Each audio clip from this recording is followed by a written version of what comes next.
He was born Gaetano Lucchese, 1899, in Palermo, Sicily. But nobody in New York gave a damn about your real name. On the cold streets of East Harlem, you were whatever the world carved out of you. And by the time he was 15, they were calling him Three Finger Brown. Not because he played baseball like the pitcher, but because an accident in a machine shop mangled 2 fingers off his right hand. Left with a crooked claw and a chip on his shoulder, Tommy Lucchese learned young that pain didn't slow him down. It taught him who the weak were. He came to America with nothing but a rusted suitcase, an overworked mother, and a silent father who coughed more than he spoke. Poverty didn't scare Tommy. He'd already seen men get stabbed over bread back in Palermo. But Harlem, it was a different kind of jungle. Filthy tenements, rats the size of cats, gangs roaming like packs of dogs. Kids didn't dream in Harlem, they survived. By 16, Tommy had figured it out. If you wanted to live like a king, you didn't wait for opportunity. You took it, and Tommy took fast. He started running errands for a local Italian outfit, the Morello gang. They liked him, quiet, sharp, never cracked under pressure. He didn't talk back like the other street kids. He listened, watched, learned, and when the time came to bloody his hands, he didn't flinch. First guy he ever stabbed was a drunk Irish bootlegger who owed money to the wrong people. Tommy was 17. The guy begged, called him a little greaseball. Tommy slit his throat with a box cutter and walked out of the alley like he just took out the trash. That night, he slept like a baby. They said that about Tommy. The guy could kill in the morning, eat lunch by noon, and nap like nothing happened. Cold? Maybe, but that's how you rise. By the early 1920s, Prohibition had turned the city into a feeding frenzy. Every rat with a pistol was trying to carve their name into the underworld. Tommy didn't just want a name, he wanted power. And he knew it wasn't earned by muscle, it was taken with strategy. That's when he aligned with Gaetano Tom Reyna, boss of a Bronx crew running ice distribution and secretly raking in a fortune-smuggling alcohol. Reyna was smart, low profile, kept the peace. Tommy respected him, became his driver, his personal enforcer. Not flashy work, but it gave him access, conversations, secrets. And Tommy never forgot a secret. In 1930, Reyna was gunned down by Joe Masseria, the so-called boss of all bosses, an arrogant pig who thought fear was enough to rule. Tommy saw the shift coming. He backed Lucky Luciano, a younger, sharper mind who wanted to modernize the mafia. Tommy didn't need to be front and center, he just needed to be essential. He helped Luciano orchestrate the assassination of Masseria, then a few months later, helped take out Salvatore Maranzano, Masseria's rival. 2 bosses dead, the old world order gone. And who was still standing? Tommy Lucchese, the guy with 3 fingers and no fear. He didn't shout for recognition. He earned respect through results. Luciano saw that and rewarded him. Tommy became underboss to Reyna's successor, then took control of the family after another convenient death. By the mid-30s, they started calling it the Lucchese crime family. The titles didn't mean safety, not in this world. Not when every man around you had a price. Even loyalty had limits.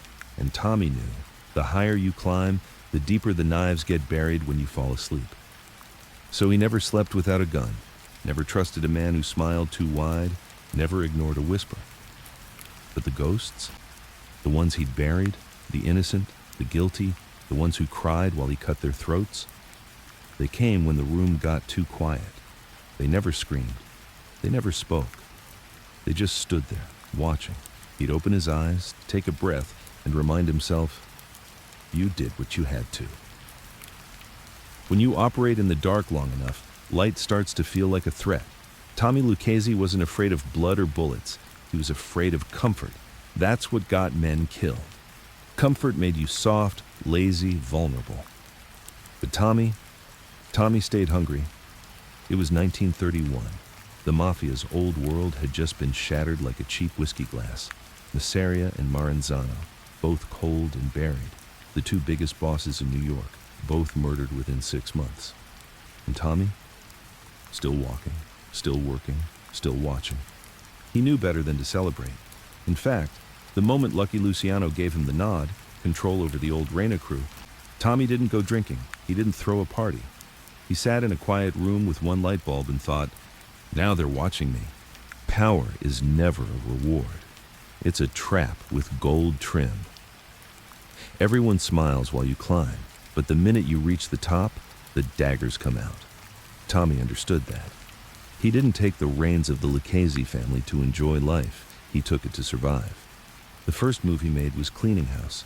He knew who had double-crossed Reina, who had whispered into Massaria's ear, who had nodded when they should have kept their mouths shut. Tommy didn't scream. He didn't make speeches. He made lists. Within the first 6 months, 4 of his own captains disappeared. One supposedly moved to Florida. Another got hit by a train in Brooklyn. The other 2 dumped in the Bronx River with their throats slit and their tongues stuffed in their pockets. A message: if you talk, you drown. But that wasn't just fear. It was precision. Tommy didn't rule with chaos. He wasn't a brute like Albert Anastasia. He was something worse. Calculated. Cold. Like a surgeon with a scalpel, not a butcher with a cleaver. He expanded quietly. Where the other families were fighting over nightclubs and gambling halls, Tommy went after industry. Garment unions, trucking, construction, ice, cement, plumbing. He found the blood flow of the city and put a knife to its artery. If a button-down exec wanted permits, he had to go through Lucchese. If a union boss wanted peace, Tommy provided it, for a price. And every deal was made with a handshake that meant, if you lie, I'll bury you beneath your own foundation. He didn't care much for flashy clothes, or women.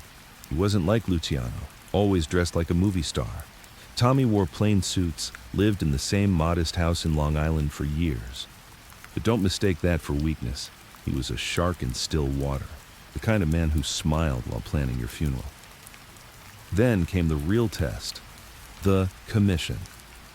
When Lucky Luciano restructured the mafia into the 5 families, he created a mafia board of directors, the commission, a table of bosses, the heads of New York's 5 families and key players from Chicago and Buffalo.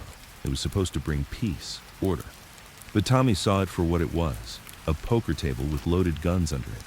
He sat across from men like Vito Genovese, Joe Bonanno, Vincent Mangano, and Albert Anastasia, all powerful, all dangerous, and none of them trusted each other.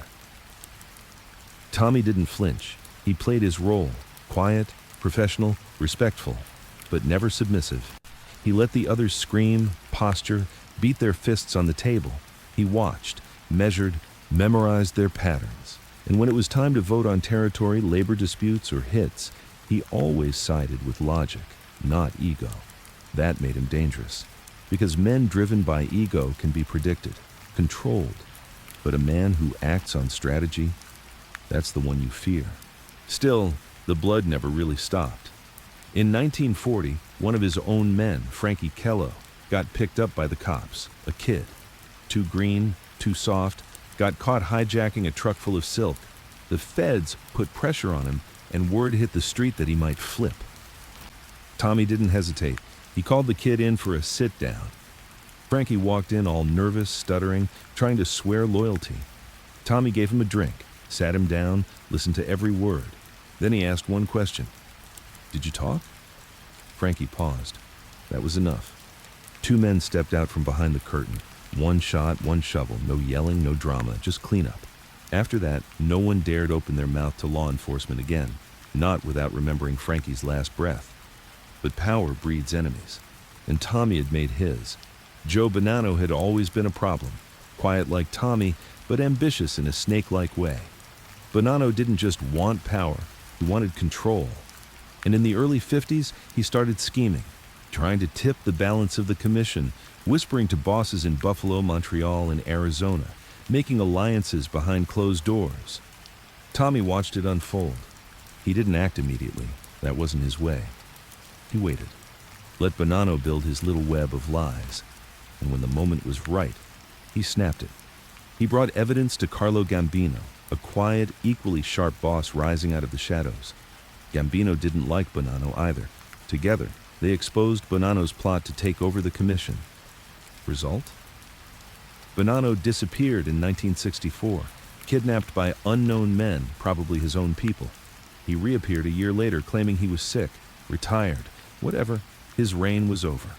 And Tommy, still breathing, still watching, still the quietest man in the room and the deadliest. But the crown came with a curse. The more power he held, the less peace he knew. At night, he started sleeping less. He'd lie in bed, staring at the ceiling fan, thinking about the faces of the men he'd buried, the friends who became enemies, the soldiers who never came home, the kids he trained who ended up in ditches because they couldn't keep their mouths shut. Sometimes he heard whispers. Sometimes he swore he saw Raina standing in the corner of the room, staring at him with hollow eyes, not accusing, not angry, just there. Tommy kept a .38 in his nightstand, always loaded. Even when brushing his teeth, he checked the mirror twice. Paranoia? Maybe, but it kept him alive. He told his wife once, "In this life, you're either a step ahead or 6 feet under." She didn't ask questions after that. By the late 1950s, the Lucchese family was stronger than ever. Ties in politics, control over garment and trucking unions, a vice grip on New York's construction industry. Even legitimate businesses were paying tribute. Tommy had made it, from a three-finger street kid to a name whispered in boardrooms and back alleys alike. But the higher he climbed, the more alone he felt. His old friends were dead. Luciano was exiled in Italy. Anastasia got whacked in a barber's chair. Genovese was rotting in prison. And Tommy? He was still sharp, still standing. But the game was changing. The FBI wasn't just taking pictures anymore. They were bugging rooms, flipping low-level soldiers, dragging mobsters into courtrooms with RICO charges and federal witnesses. Tommy knew his time was closing in, not because he was weak, but because the world didn't want kings anymore. It wanted rats, cameras, trials. Tommy could handle killers, but he couldn't kill a microphone. He started preparing for the end. He began handing more responsibilities to trusted captains, men like Carmine Tremonti, a calm, reliable figure who kept his mouth shut.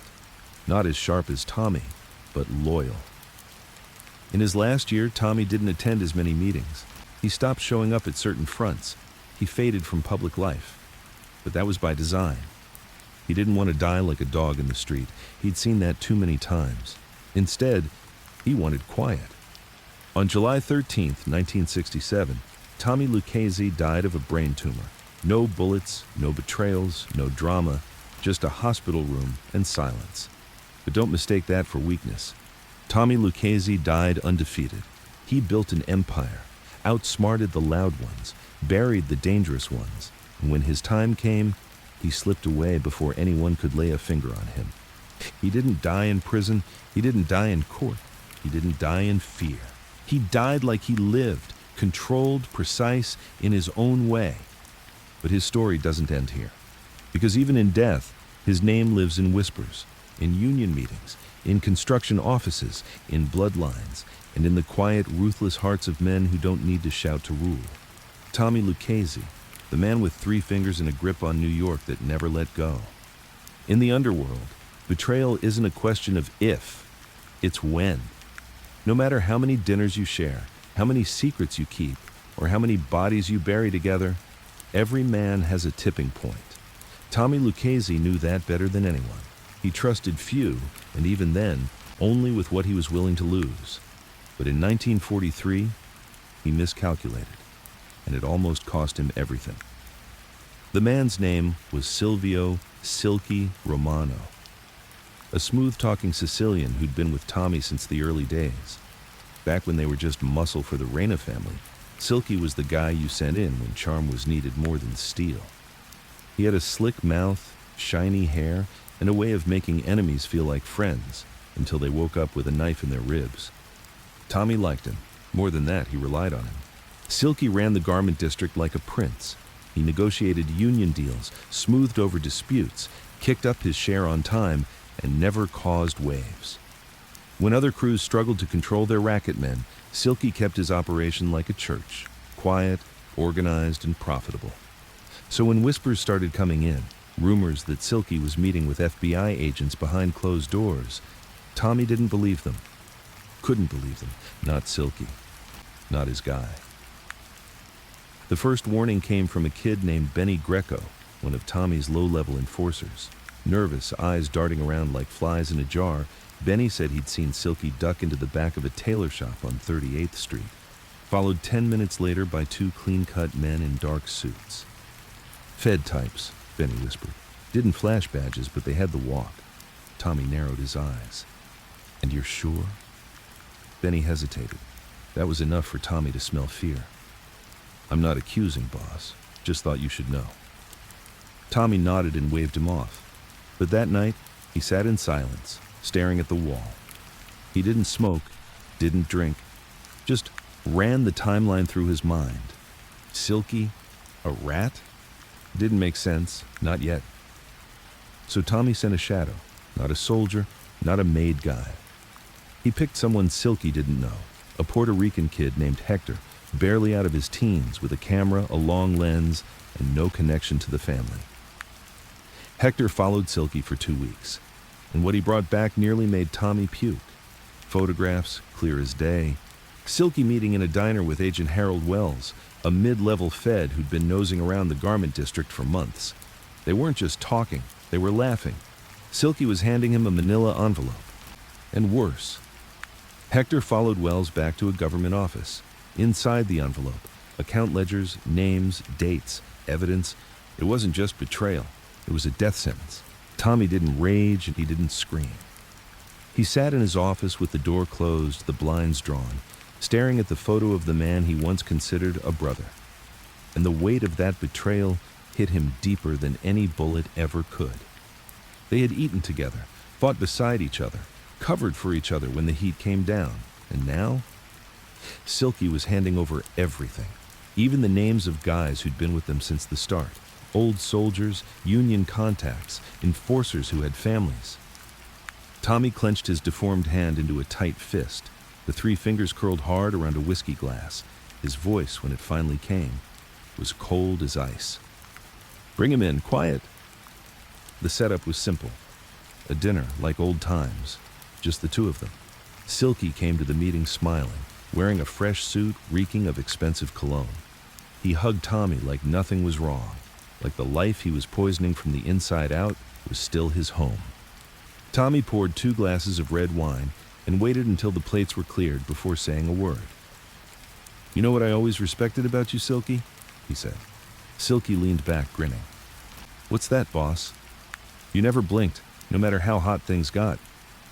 Silky's grin twitched, barely, but Tommy saw it, that flicker. And now I find out you've been blinking behind my back for 6 goddamn months. Silky's smile dropped. What? Tommy slid the photos across the table, each one hit like a hammer. Silky's mouth opened, closed. Sweat started forming on his upper lip. I can explain. Number, you can't. Tommy stood. 2 men walked in behind Silky. Heavy coats, stone faces. Silky didn't beg. To his credit, he didn't cry. But he did try to reason. You kill me, they'll know. The feds. I told them if I went missing, your name would be the first they look at. Tommy stared at him, hard. Then, for the first time in a long time, he smiled. Not out of joy, but out of pure, calculated coldness. Then we'll make sure you don't go missing. The body was never found, because there wasn't one. Tommy ordered a wet room, industrial drain, plastic sheets, the whole job. They stripped Silky down, tied him to a chair, and dismembered him with surgical precision. Every piece was burned, ground down, and mixed with industrial waste. Ashes tossed into the East River. The feds never got a headline, never got a trace. But the family? They got a message. You betray Tommy Lucchese, you don't just die. You get erased. The fallout was brutal. The FBI raids hit harder in the weeks that followed. Warehouses were searched, offices bugged. 2 low-level earners got picked up, but nobody flipped, because fear does what loyalty can't. Tommy met with the commission 2 weeks later, explained the situation. They nodded. No one questioned his call. No one missed Silky. Not out loud anyway. But something changed in Tommy after that. He got quieter, more withdrawn, stopped trusting even his inner circle. For the first time, his paranoia wasn't just a tool, It became a lifestyle. He stopped dining in public, stopped speaking freely even in his own house, started changing cars twice a day, only used payphones, wrote nothing down. He once told his consigliere, "The only man I trust now is the one I buried myself." Years later, an old friend asked him if he ever regretted what he did to Silky. Tommy didn't flinch. "I regret letting it go that long. I should have seen it sooner." But it haunted him. Not the killing, not the cover-up. It was the realization that no bond, no shared history, no oath of blood or loyalty could ever compete with fear or desperation. That even the men who built the empire with you, who bled for you, could crack if the Fed played the right card. And once that seed was planted in Tommy's mind, he became something worse than cold. He became untouchable. Because he didn't love anymore, didn't believe in brothers, only tools and liabilities. That betrayal hardened him into the version of himself that would later run the Lucchese family with an iron grip for 2 decades, untouched by law, untouched by bullets, but also untouched by real trust ever again. The desert wasn't just dry, it was empty. That's what made it dangerous. You could bury anything out there, a secret, a body, a fortune. In the early 1950s, Las Vegas was still young. Neon signs buzzing like wasps in the heat, cheap suits sweating through their collars, and the slot machines screaming like broken promises. But to the 5 families of New York, Vegas was something new, a blank check waiting to be cashed. Everyone wanted a piece, and every piece meant war. Tommy Lucchese didn't like wars. He liked control. And Vegas wouldn't be his battlefield. It would be his chessboard. It started with Bugsy Siegel, the flashy Jewish mobster from the East Coast who had a dream of turning the desert into a gambling paradise. The Flamingo Hotel was his baby, but dreams don't pay debt. Bugsy was reckless. He went over budget. He pissed off the wrong bosses. In 1947, someone put a bullet in his eye socket while he was reading a newspaper in Beverly Hills. Lesson learned? Vegas wasn't about flash. It was about flow, money flow, quiet, steady, constant. Tommy paid attention. He didn't want to be the face of anything. He wanted to be the hand under the table, collecting chips he didn't have to bet. So while other bosses like Meyer Lansky, Frank Costello, and Tony Accardo were sending muscle and mouths out west, Tommy sent a ghost. His name was Vincent Vinny Strings Carlotto, not a made guy, not a capo. Just a businessman with clean records, a quiet face, and zero ambition to ever make headlines. The perfect front. Vinny moved to Vegas under the guise of starting a hospitality consulting company. What he actually did was buy silence. First came the Teamsters. Everyone knew Vegas couldn't run without Teamsters loans. Millions of dollars funneled from the pension fund straight into hotel construction. And guess who had hooks in the Teamsters Union? Tommy did. Through quiet connections back in New York, Tommy controlled labor disputes in the garment industry, and through those back channels, he'd built relationships with Jimmy Hoffa's inner circle. He didn't need Hoffa himself. That would have been loud. All Tommy needed were 2 board members on the loan committee, 2 men who understood that a no vote on a casino loan could be very dangerous, or very profitable, if it became a yes. So while other families fought for stakes in the Flamingo, the Riviera, and the Stardust, Tommy sat back in Long Island, sipping black coffee, reading the New York Times, and watching his cut grow from 3% to 12%, all without stepping foot in the desert. But money's only quiet until someone tries to scream. In 1953, a problem emerged. Louis Beans Travanti, a soldier under the Chicago outfit who got greedy. He was skimming off the skim, double skimming actually, taking his cut from the casino floor and then padding the Teamster loan repayments to make it look clean. Stupid. Tommy knew the second he got the call from Vinny Strings. "Louis cutting into your slice, boss. Real sloppy." Tommy didn't raise his voice. Who else knows? "Not yet. Handle it." Vinny tried to reason with Louis first, an envelope of cash and a sit-down in a steakhouse off the strip. But Louis laughed, called Vinny a puppet, said Tommy was too far away to matter. That was Louis's last stake. 2 days later, Louis was found in the back of a rental Cadillac with 4 bullets in his chest and his pinky finger in his mouth. A warning, plain and simple. You don't steal from the man who never forgets. The message worked. Tommy's Vegas cut became untouchable. No one skimmed, no one asked questions, and no one mentioned his name. That was the rule. Tommy didn't want statues. He didn't want his name on a building. He wanted envelopes, silent respect, invisible ownership, and that's what he got. By 1955, Lucchese interests had quiet pieces of 5 casinos, 2 construction firms, and 1 laundering outfit masquerading as a dry cleaning chain. It was clean, efficient, hidden in plain sight. Even the IRS couldn't connect the dots because Tommy didn't leave dots. He operated like a ghost in a world full of loud ghosts. But shadows have enemies. And one of them was Vincent Mangano, the old-school boss of the Mangano family, later known as the Gambino family after he conveniently disappeared.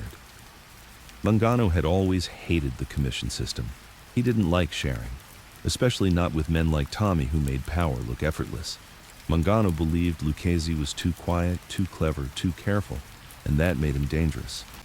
So Mangano started spreading rumors that Tommy was cutting side deals with Chicago, that his Vegas connections were bigger than he let on, that maybe Tommy wanted to take more than just a piece. None of it was true. But truth doesn't matter in the mafia. Perception does. Tommy heard the whispers, and as always, he didn't respond with threats. He responded with strategy. He reached out to Carlo Gambino, Mangano's quiet underboss, a man cut from the same cloth as Tommy. Smart, patient, silent, they shared coffee, spoke in code, discussed real estate and weather patterns in vague metaphors while the future of 2 families hung in the balance. 2 weeks later, Vincent Mangano vanished. His body was never found. His brother was fished out of the harbor days later. Gambino stepped into power. And who did he side with at the next commission meeting? Tommy Lucchese. From then on, Gambino and Lucchese became an alliance no one dared touch. New York was divided between noise and silence won every time. The Vegas operation grew. But Tommy still kept his distance. He didn't visit, didn't take meetings there, didn't even let most of his captains know how much he controlled. That was his genius. If a man knows what you own, he can take it. But if he doesn't, he's just guessing. Tommy made sure the guesses never ended, but deep down, Vegas worried him. Not the money, not the rivals, the future. It was too hot, too exposed, too American. Tommy wasn't built for that world. He came from the shadows of East Harlem, from blacked-out storefronts and whispers behind butcher shops. He thrived in silence, in unions, politics, construction, real control, not neon lies and roulette tables. So he used Vegas, but he never trusted it, never believed in its longevity. Vegas is a spotlight, he once told his consigliere, and I don't want my family in the light. Instead, he focused on building what no one else could, true political protection. While the other bosses were throwing envelopes at judges and police captains, Tommy went higher. Congressmen, state senators, judges' nephews, and newspaper editors. He didn't buy loyalty, he bred it. He put sons through college. He found jobs for relatives. He married off nieces to the right names. He became a silent partner in more campaigns than casinos. By the late 50s, Tommy Lucchese could get charges dropped before they were filed. A newspaper story pulled before it was printed. A warrant buried in a drawer forever. Vegas made the money, but New York kept him powerful. And he knew the difference. He told his inner circle once, Vegas can buy you a house, but New York decides if you keep it. By 1959, his reach was terrifying. He controlled shipping, trucking, garbage, dry cleaning, unions, garment industries, casinos, politicians, and yet when the FBI tried to describe him, all they had was a 3-fingered man in a cheap suit who barely left his house. No flash, no noise, no mistakes, just envelopes. And silence. But as Tommy stared at the city skyline one night, he muttered something under his breath to no one in particular. Too much light makes the shadows thinner. He knew what was coming. He felt it. The 1960s were rising, and with them came a new breed of gangster. Louder, greedier, more desperate. Men who didn't understand patience, who wanted their name in the paper, who confused fear with power. Tommy wasn't afraid of dying. He was afraid of what would come after him, the noise, the chaos, the collapse. Because he'd built something rare, a kingdom without a crown, where the king never needed to be seen. And even in Vegas, where the lights never went out, Tommy Lucchese remained the man behind the curtain. Politics wasn't clean. It was just quieter than the street. Tommy Lucchese knew that. He also knew something most of his fellow bosses didn't. You don't need to own the law if you own the men who write it. New York in the late 1940s and early 50s was bursting at the seams. Post-war construction, booming unions, immigrant labor, a police force stretched thin, and a city government too bloated to know its own spine. That was a goldmine to most. But Tommy didn't see dollars. He saw leverage. Every brick laid, every contract signed, every union vote cast, someone had to sign off on it. Tommy made sure that someone answered to him. He didn't walk into City Hall like a king. He didn't bribe judges with envelopes like the street rats did. That was small time, weak, predictable. Instead, he built a network. One introduction at a time, one favor at a time. He started with Assemblyman Peter Renzulli, a nobody from the Bronx whose campaign was falling apart. Couldn't raise enough money to buy bus ads, let alone win a vote. Tommy stepped in through a middleman, a mutual friend who just wanted to help. No strings, just support. $10,000 in discreet donations, flyers printed for free. A small fleet of local business owners suddenly backing Renzulli out of nowhere. He won the election by a slim margin. After his victory, Tommy sent no congratulations, no flowers, no phone call, just a handwritten note. When the city digs, I'd like to know where. That was it. Renzulli understood. He started making calls, building relationships on Tommy's behalf. Not fast, not reckless, just enough to slide the right zoning permit here, kill a development project there. It was like water dripping behind drywall. No one noticed until the house was already sinking. Then came the unions. Tommy already had a grip on the garment district, but now he wanted influence in construction. Bridges, tunnels, buildings, they were the arteries of the city. If he could control the men building them, he could control everything. So he quietly made friends with the Laborers' International Union of North America, LIUNA. Not the loud bosses, but the underbosses, the ones who handled payroll, who controlled schedules and hiring lists, the ones who could delay a multi-million-dollar project just by claiming bad concrete. Tommy never asked for control. He gave solutions. Need funding for a sick mother? Covered. Need a no-show job for a nephew fresh out of prison? Done. Need a judge to overlook an extortion charge? Handled. In return, all he wanted were updates, a few names, a few heads-up notices when city inspectors came snooping, maybe a little bump in union dues funneled through a cleaning company he controlled. It worked. Within 2 years, Tommy had quiet fingers in over a dozen construction crews in 5 key unions, and not one of them even knew they were working for him. But his real prize was the judiciary. In New York, judges were elected, but their seats were filled by influence, party bosses, lobbyists, quiet donations. Tommy played it better than anyone. He began courting a Brooklyn party fixer named Arnold Feldman. Jewish, sharp. Wore his guilt like a tie and always kept one hand in his pocket like he had a gun. Tommy liked him immediately. They met at a funeral for a mutual contact. Quiet conversation near the coffee table. Arnold leaned in and said, "I've heard of you." Tommy smiled. "You've heard what I wanted you to hear."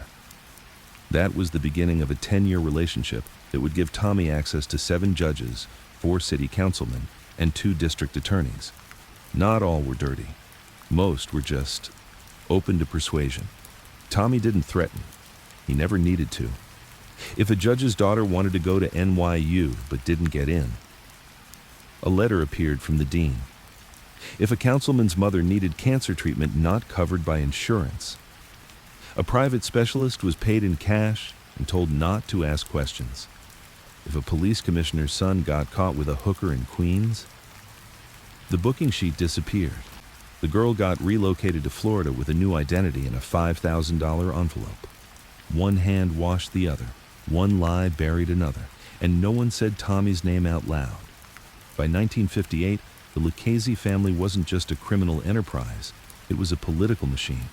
Tommy could push building contracts to allies, he could get indictments dropped before they reached the courthouse, he could reroute garbage disposal routes, delay traffic studies, reroute a bus line, and approve or deny liquor licenses, all from behind a curtain, and no one voted for him.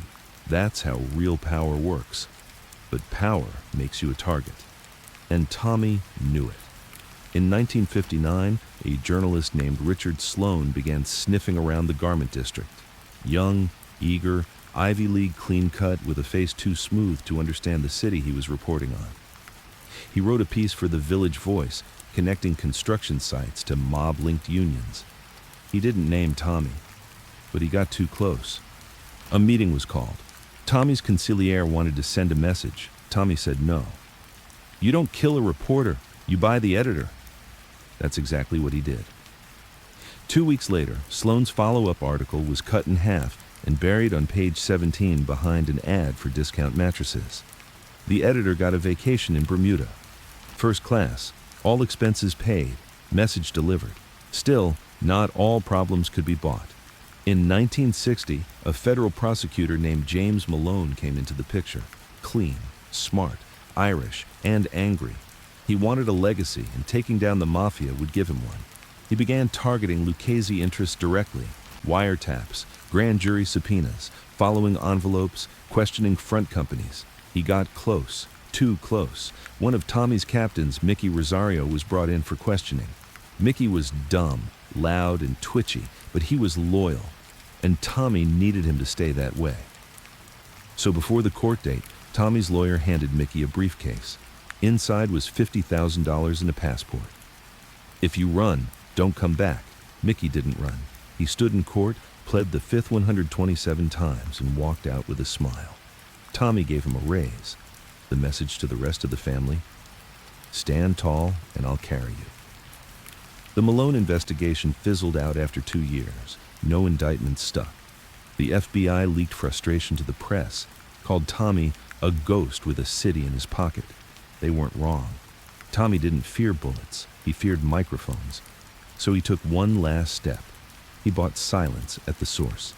In 1962, Tommy funneled money into the retirement fund of the New York Daily Herald, an aging tabloid struggling to stay alive. In return, they killed any stories mentioning his name, gave fluff pieces on union events, glorified Italian entrepreneurship in the garment trade, and the few honest reporters who tried to push back found themselves reassigned. Tommy didn't just silence stories, he erased narratives, he rewrote how the city saw him. By the end of 1962, Tommy Lucchese was more than a boss. He was a ghost mayor, never elected, never sworn in, but more powerful than City Hall itself. He ran the streets without walking them. He shaped the skyline without lifting a hammer. He changed lives without leaving fingerprints. And through it all, he never screamed, never threatened, never sought credit. Because power is loudest when it doesn't speak at all. By 1963, Tommy Lucchese had everything: influence, money, political immunity, and fear without noise. He had outlasted rivals, dodged the feds, and ruled without raising his voice. But no matter how tight your grip, no matter how many bodies you bury and secrets you keep, there's one enemy no boss can escape: time. And Tommy was running out of it. He wasn't sick, not yet. But he was aging, slower, more withdrawn. His eyes, once sharp as razors, had grown dimmer behind thick glasses. He spent more time at home, less time at sit-downs, more phone calls, fewer dinners. The neighborhood kids no longer whispered his name in awe. They didn't even recognize him. Worse, his own men had begun testing the lines. The first to shift was Anthony "Tony Glasses" Delano, a captain from the Bronx who had grown too bold. Tall, educated, and full of ambition, Tony had risen fast, too fast. He ran sports books, illegal casinos, and had a crew that worshipped him like a movie star. But unlike Tommy, Tony didn't value subtlety. He drove Cadillacs, wore three-piece suits, talked loud, laughed louder, and liked being seen. Tommy noticed. He watched Tony from a distance. Let him grow. Let him shine. Not because he approved, but because he wanted to see what Tony would become when he thought no one was watching. He didn't have to wait long. In late '63, Tommy received a confidential report from a bookmaker out of Yonkers. Tony Glasses had started making side deals with the Genovese family, cutting them in on gambling revenue without Lucchese approval. Worse, he'd been bad-mouthing Tommy, calling him old school and out of touch. The disrespect wasn't just personal, it was cancer, and Tommy had spent his entire life cutting out cancer before it spread. He called a private meeting. Tony Glasses arrived in style, shiny shoes, gold rings, and enough arrogance to fill a ballroom. He walked in like a prince. Tommy was already seated, quiet, back straight, sipping espresso like it was the only thing holding his bones together. There were no greetings, no handshakes. Tommy gestured to the empty chair. Tony sat, crossed his legs, and smirked. "I hear things," Tommy said calmly. Tony raised an eyebrow. "Yeah? Me too." Tommy nodded slowly. "That's the problem. People are talking, and I don't like that." Tony chuckled. "Boss, you know how it is. These young guys shoot their mouths off." Tommy leaned forward, his three-fingered hand tapping the table. "I'm not talking about them. I'm talking about you." The room turned cold. Tony's smile thinned. Tommy stared at him for a long moment, then stood up. "No more side deals," he said. "No more Genovese nonsense. You're either with me, or you're alone. And alone is dangerous." Tony Glasses didn't say a word, but his silence wasn't fear. It was calculation. And Tommy knew what that meant. The clock had started ticking. Around the same time, another fracture formed, this one quieter, but far more dangerous. Joseph Joe Baggs Andolini, a longtime soldier turned captain in Queens, had begun talking succession. Not to Tommy, not even to the other bosses, just to his crew. Casual conversations, innocent questions. What happens when the old man steps down? Who runs the family after Tommy? Think he's got the guts to name a real successor? It wasn't mutiny, but it was preparation, the same way sharks circle a whale bleeding slowly in the ocean.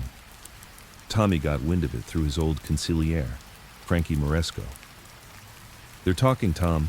Quiet now, but it won't stay that way." Tommy didn't respond at first. He just stared at the rain hitting the window. Finally, he said, "When I was their age, I followed. These kids think power's a right, not a burden." Frankie leaned in. "Maybe it's time to name someone, set the line straight." Tommy shook his head. "Number. The second I name a successor, half of them start planning who to kill next." Frankie sighed. "So what then?" Tommy looked him in the eye. "We wait, and we watch." The FBI wasn't sleeping either. A new task force was forming, led by an ambitious young agent named Matthew Corrigan. Smart. Clean. Obsessed with dismantling the 5 families. He wasn't interested in Tommy the man. He was targeting Tommy the ghost, the invisible strings that connected the Lucchese family to unions, politicians, Vegas casinos, judges, and even garbage trucks. Corrigan understood something his predecessors didn't.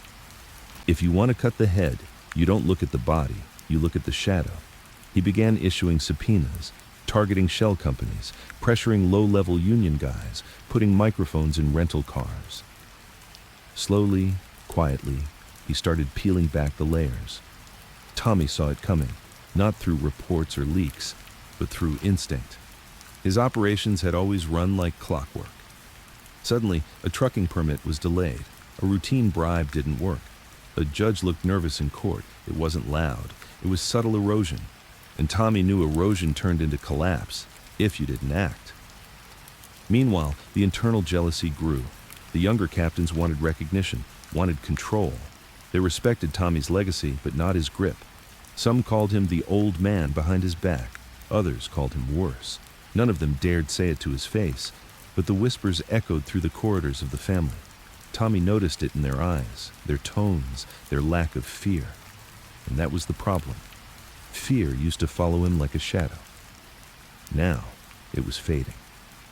In the spring of 1964, a botched hijacking on a construction site turned into a firefight. 2 Union reps were killed, 3 Lucchese men arrested. One of them, Raymond DeSanti, was facing 20 years. A dumb kid with no backbone and a baby on the way. The feds leaned hard, offered a deal, and for the first time in 20 years, someone inside Tommy's circle cracked. Raymond flipped, named names, shared routes, locations, handoffs, fronts, and even an old warehouse Tommy used to run numbers out of. The damage wasn't catastrophic, but it was loud, and Tommy hated noise. At a closed meeting with his capos, Tommy laid it out. "We don't raise fools anymore. We raise cameras. Everyone wants to be seen." The room was silent. He looked around, eyes slow, heavy, deliberate. "I built this thing with silence, with fear, with order. But some of you want to play like kids. You forget what this life costs." No one spoke. Not even Tony Glasses. Tommy leaned forward. "I'm not gone yet. And when I do go, it won't be because some loudmouth punk got impatient." He stood.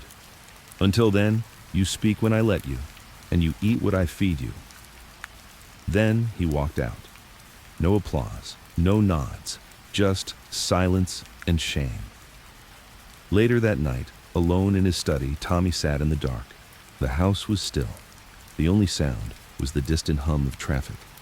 On the desk in front of him, 3 folders: Tony Glasses, Joe Bags, Raymond DeSanti, 3 cancers, 3 reminders that no matter how tight you build a fortress, the cracks start from within. He didn't make a move yet.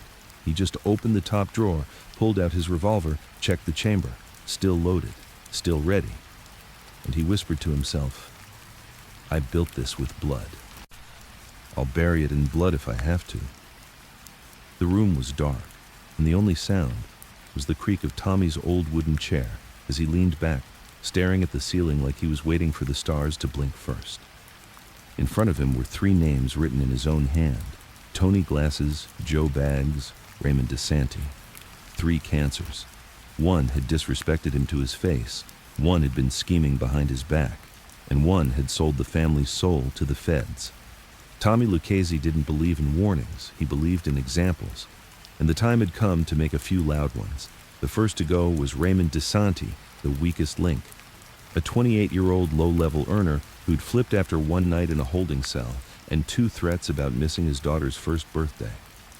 He gave up details on the Lucchese numbers racket, a defunct warehouse, and one of Tommy's cash laundering fronts disguised as a dry cleaning chain. He was in federal custody, but not protected. Tommy made a few quiet calls, not to killers, to bureaucrats. One union rep owed Tommy a favor. That rep had a cousin in federal security who owed him a favor. Raymond's prison transfer was accidentally rerouted through a minimum security facility in Albany for processing. An outdated schedule, a sleepy guard, a blind spot in the camera feed. It was all the time needed. They found Raymond hanging in his cell the next morning. No fingerprints, no struggle, just a belt and a quiet body. The newspapers called it a suicide. Tommy called it balance. Next came Tony Glasses. That one hurt more, not because Tommy cared about Tony, but because he had potential. He could have been a leader, could have inherited something great. But ambition mixed with arrogance? That was gasoline on dry wood. Tommy knew Tony had already made his move, just not publicly. But there were whispers. Whispers about him meeting with Frank Thierry from the Genovese family.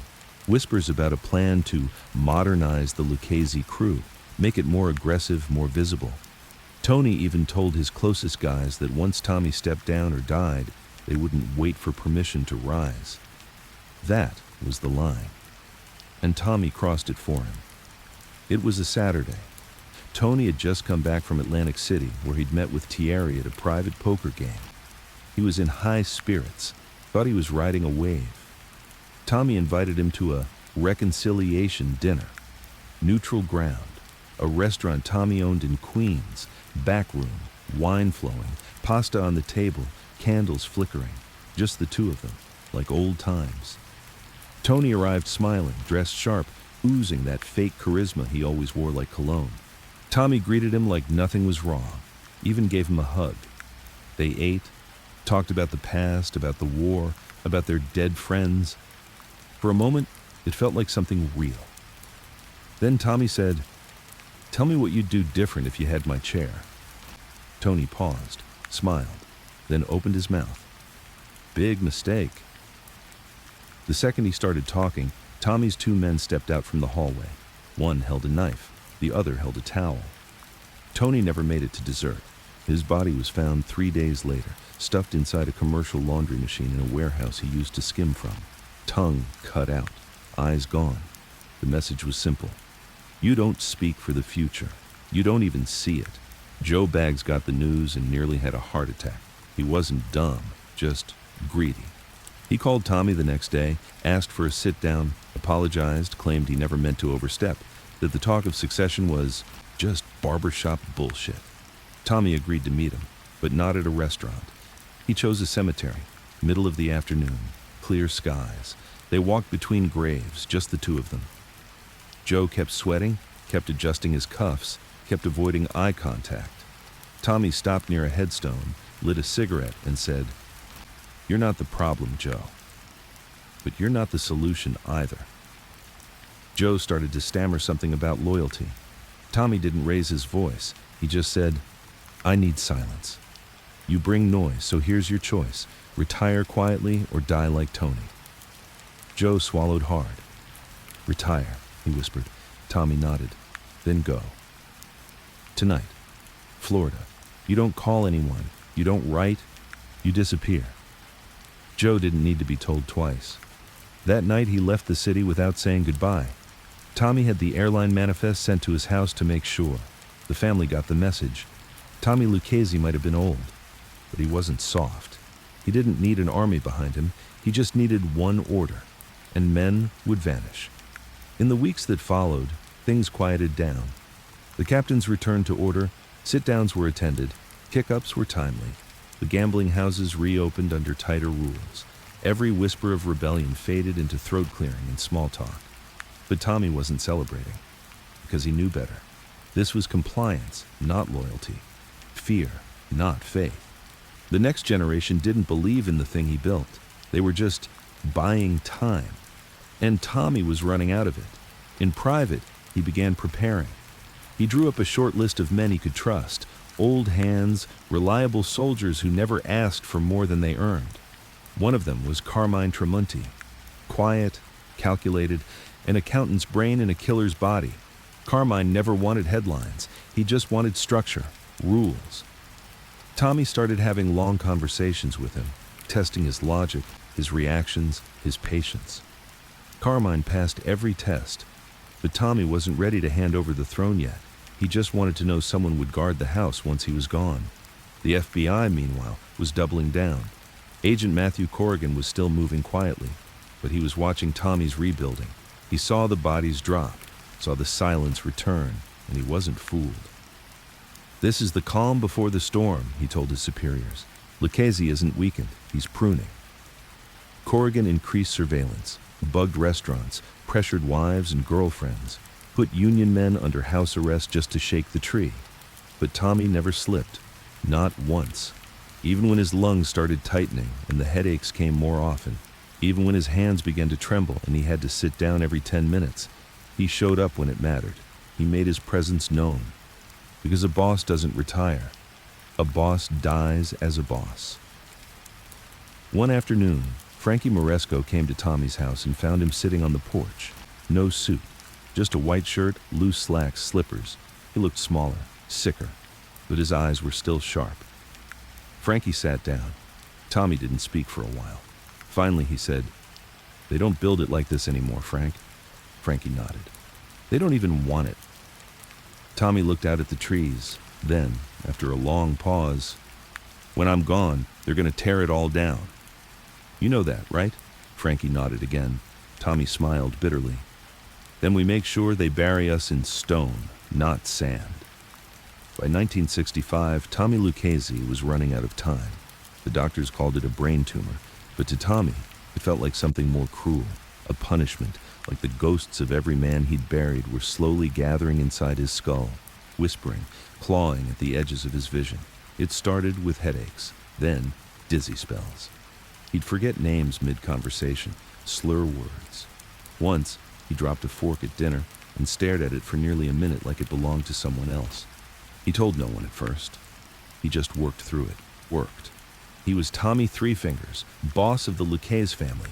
He'd bled in alleyways, ordered hits from hospital beds, outlived 4 bosses, 5 prosecutors, and 100 rats. He wasn't going to fold over a few headaches, but the mirror told the truth. He saw it every morning.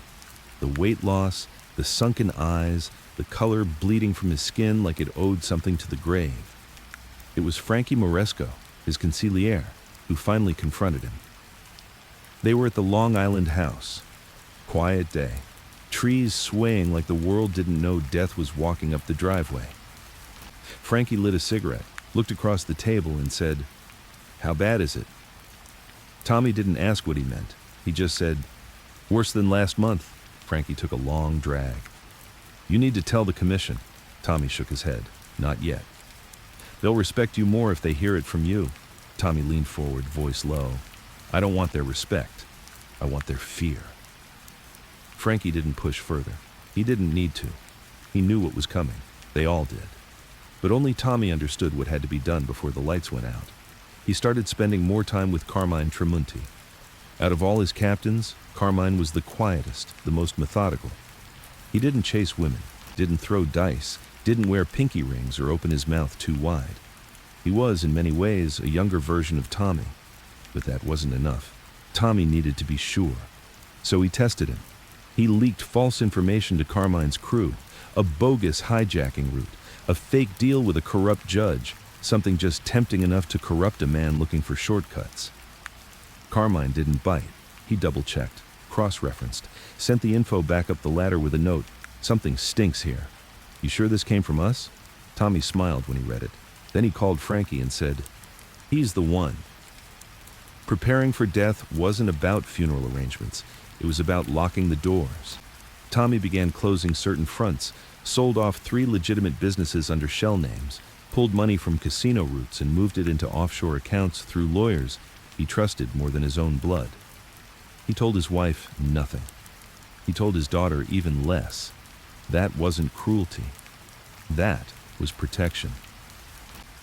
He once said, "Love is a weakness if it knows where the bodies are buried." The biggest challenge was the commission. He knew the other bosses would circle like wolves the second they smelled blood. Gambino would try to take influence over trucking. Bonanno, if he resurfaced again, would try to insert his nephew into Lucchese's crew. Colombo's people would want a slice of the garment district. They didn't care about legacy. They cared about vacuum. Tommy had seen what happened when strong bosses died. Chaos. So he arranged a final sit-down. March 1966, Manhattan. Private dining room in a restaurant where the chef owed him his life. Gambino, Luciano's ghost representative, Mangano's replacement, and Thierry from Genovese's side, all sat at the table. Tommy walked in slowly, his cane tapping on the hardwood like a metronome, counting down his last beats of control. He didn't make a speech. He simply said, "When I'm gone, Carmine sits in my chair." Thierry raised an eyebrow. "That's not a commission vote?" Tommy's 3-fingered hand twitched. He leaned forward and said, "Only if you want this table flipped over." Gambino smirked. Then he nodded. The others followed. No one wanted a war with a dying man who'd already outlived more enemies than they could count. Carmine was briefed in private. Tommy didn't dress it up. "Keep the politics quiet. Don't chase Vegas. Control the unions. And for God's sake, don't let the kids start doing heroin." Carmine asked just one question. "How long do you think you got?" Tommy exhaled through his nose. "Long enough to make sure you don't screw it up." The weeks that followed were slower. Tommy stopped attending sit-downs. He let the captains come to him. Every meeting became a final interview. He asked questions about loyalty, about history, about what they'd do if law came down on them hard. He wasn't looking for soldiers anymore.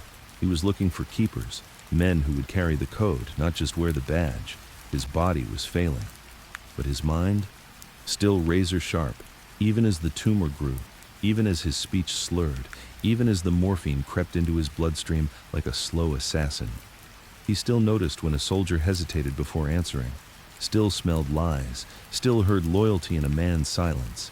And when one of his captains, a greedy, whispery thug named Luigi Lou the Lock Mancini, started leaking details to the Colombo family, Tommy ordered one final hit.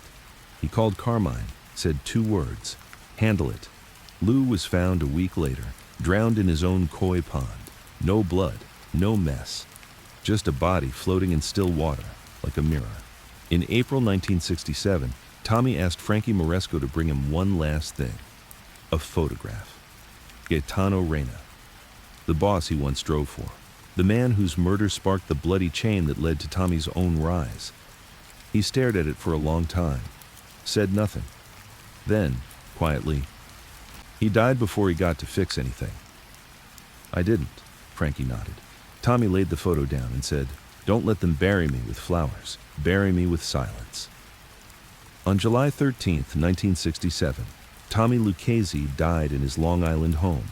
The official cause, a brain tumor. There was no gunshot, no knife, no screaming, just a quiet breath. And then, nothing. The funeral was large. Mobsters from every borough showed up. Senators sent flowers. Union bosses gave long speeches. But the people who mattered most? They stood in silence. Because they knew Tommy Lucchese didn't just run a family, he built a system. One built on fear, respect, and discipline. And now, the last of the old guard was gone. But the cracks were already forming. And Tommy knew it. He just hoped he'd pass the torch to the one man who wouldn't let it burn the house down. The morning after Tommy Lucchese died, the streets of East Harlem were too quiet. No sirens, no horns, no shouts in Italian across fruit stands or meat markets, just the kind of silence that made old men glance over their shoulders and younger men check their pistols twice. It wasn't just the passing of a man, it was the death of order. Tommy hadn't just ruled the Lucchese family, he'd kept New York balanced between ambition and fear, between greed and survival, between tradition and the future. Now, he was 6 feet under, and every man who'd smiled at him while plotting his replacement was suddenly asking the same question. Is it time to move in? Carmine Tramunti stood at the head of Tommy's funeral reception, black suit, black tie, clean-shaven, face still as stone. He shook hands, nodded, thanked men he didn't trust. He noticed which captains avoided his eyes, which soldiers whispered too long in the corner, which outsiders from Genovese, Gambino, and Colombo families showed up just long enough to be seen. The hyenas were circling. But Carmine wasn't caught off guard. Tommy had prepped him for this. "They'll test you right after the dirt hits my coffin," Tommy had warned him. "Don't bark, don't threaten, just bite when it counts." Carmine didn't speak at the funeral. He didn't need to. Tommy had already said everything that mattered, by living. So while the priests chanted and the wives cried, Carmine was calculating, watching, filing names and behaviors like a bookie keeping track of crooked bets. He saw that Joe Tialone, a Bronx captain, left early. He saw that Vito Nardo, a mid-tier enforcer, didn't show at all. He saw Tommy's daughter Rosa hug a Colombo representative she was supposedly just friends with. That was enough to start the list. The first week of Carmine's reign was simple. No new promotions, no public statements, no changes in territory. It wasn't cowardice. It was strategy. He needed to see who got impatient. Impatience is the first symptom of betrayal. And betrayal, Carmine believed, needed to be starved before it spread. The first challenge came from within. Salvatore Sally Shoes Provenzano, one of the flashiest captains left over from Tommy's mid-era expansion, made a move on the Queen's numbers racket, a territory that had been carved out by Tommy personally and handed to Benny Lucera, a quiet earner with deep loyalty. Sally claimed it was a misunderstanding, but everyone knew what it was, a test. Carmine responded not with violence, but with precision. He invited Sally to dinner, had the restaurant cleared out, and when Sally arrived, he found the table set with 2 plates and 1 envelope. Carmine poured him a glass of red, handed him the envelope. Inside was a single photo, Sally's youngest son, leaving a hotel with a woman who wasn't his wife. Sally paled. Carmine smiled. "I don't care who you screw. I care where you eat. You try to steal my plate again, and I'll feed your family the leftovers. Capiche?" Sally nodded. He returned Queens to Benny without another word. The second test came from outside. Frank Thierry from the Genovese family sent word, politely but directly, that he expected a sit-down regarding Union territory overlap near Westchester. Carmine knew what that meant.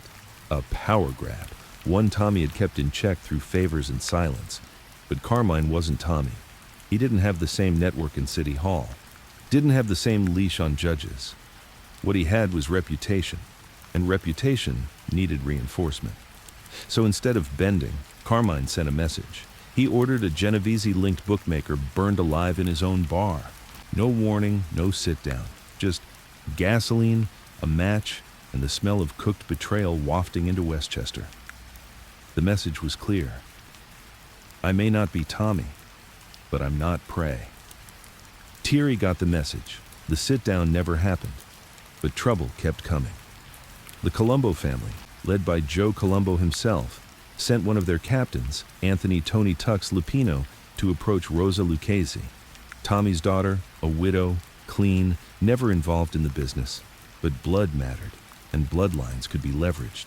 Tony Tux made a move under the guise of comfort, brought her flowers, took her to lunch, got close, too close. Carmine heard about it through a retired soldier who worked the kitchen at the restaurant where they had met. He called Rosa, asked her gently if anything had happened. She said Tony was just being kind. Carmine didn't accuse, he didn't warn. He simply sent Rocco Mangini, his most trusted button man, to Tony's house at 3 a.m. Tony opened the door in silk pajamas, took a slug in the chest, no word spoken, no note left, just dead silence. Colombo demanded an explanation. Carmine sent one. A sealed box delivered to Colombo's front door. Inside, Tony's tongue wrapped in a red silk napkin. That was the turning point. The other family stepped back. Not out of fear, out of caution. Carmine wasn't as connected as Tommy, but he was willing to do what Tommy often didn't have to. He'd skip the chess game and just flip the board. But the Lucchese family itself, still fractured. Some of Tommy's old captains were dead. Others were too old to fight, and the young bloods were too greedy, too impulsive. Carmine started cutting off fat. He demoted 2 captains, pulled operations back to the Bronx and Brooklyn, and narrowed their extortion rackets to key union contracts only. The Vegas interests were sold off, quietly, piece by piece. Carmine didn't want expansion, he wanted survival. He brought in a new rule. No one eats until the house is fed first. Kick-ups came on time. Anyone late was visited, and those who complained disappeared. By the end of 1967, Carmine had rebuilt a tighter, leaner Lucchese family. Smaller, yes, but deadlier. Yet even as he restored order, the shadow of Tommy Lucchese lingered. Guys would still say his name in whispers, still ask, what would Tommy do?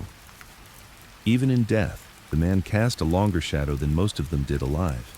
Carmine didn't resent it. In private, he honored it. He kept Tommy's office untouched, left his desk the way it was, didn't move into the house in Long Island, even though it was now legally owned by the family. He once said to Frankie Moresco, "You don't sit in a giant's chair like you own it. You sit in it like you're borrowing time." But Carmine also knew. Borrowed time runs out. The world didn't need bullets to take down the mafia anymore. By 1969, it had tape recorders, informants, and courtrooms. Tommy Lucchese had warned about it before he died. He'd said the new war wasn't going to be fought in the streets. It'd be fought in offices, between lawyers and agents who wore clean shoes and carried briefcases instead of pistols. And now, the war had arrived at Carmine Tremonti's door. The RICO Act, signed into law in 1970, was a nuclear bomb dressed in a legal suit. It allowed prosecutors to go after organizations rather than just individuals. Suddenly, if one guy in your crew got caught selling dope or skimming the unions, they could charge the entire family, capos, bosses, lieutenants, with conspiracy. Guilt was no longer personal, it was shared, and that terrified everyone. For the Lucchese family, it hit hard and fast. In early 1971, federal prosecutors launched Operation Strike Back, a long-running surveillance campaign targeting 3 of New York's 5 families. Lucchese was near the top of the list.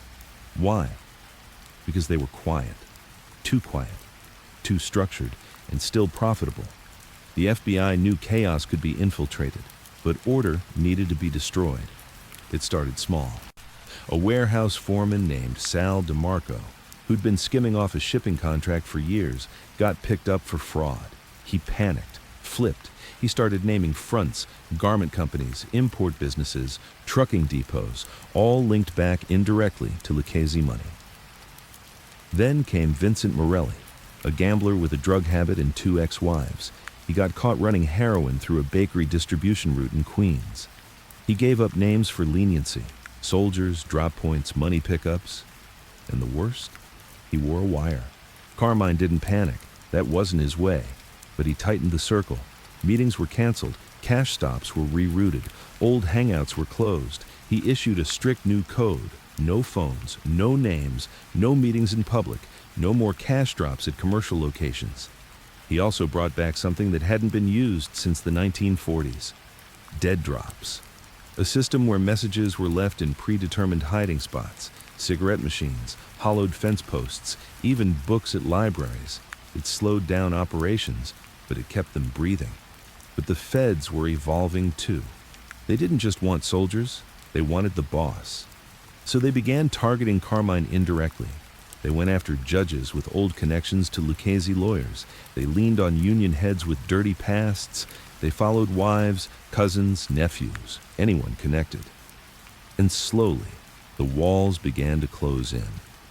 In late 1972, Carmine got word that 2 of his mid-tier earners were acting strange.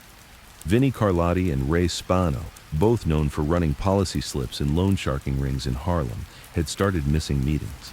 Their kick-ups were light, and worse, they were asking questions they shouldn't. Carmine sent Frankie Mangini, his most trusted soldier, to tail them. What he brought back chilled Carmine more than any police raid ever had. Photographs. Vinnie and Ray meeting in private parking lots with a man known to be FBI Special Agent Thomas Callahan, one of the top investigators on Operation Strikeback. 3 meetings. Same car, same time of night. No mistake. Vinnie and Ray were brought in under the guise of a crew dinner in Brooklyn. They walked in smiling. They left in trunks, no noise, no blood at the scene. Just gone. Carmine didn't flinch. But he knew something critical had changed. This wasn't the old world anymore. This was a war with no rules. And the government wasn't just arresting people. They were changing the way people thought. Union guys started second-guessing conversations. Bagmen started asking about immunity. Even capos, hardened men who'd buried bodies with bare hands, were now asking lawyers if they could get pre-indictment deals. That was unthinkable 10 years ago.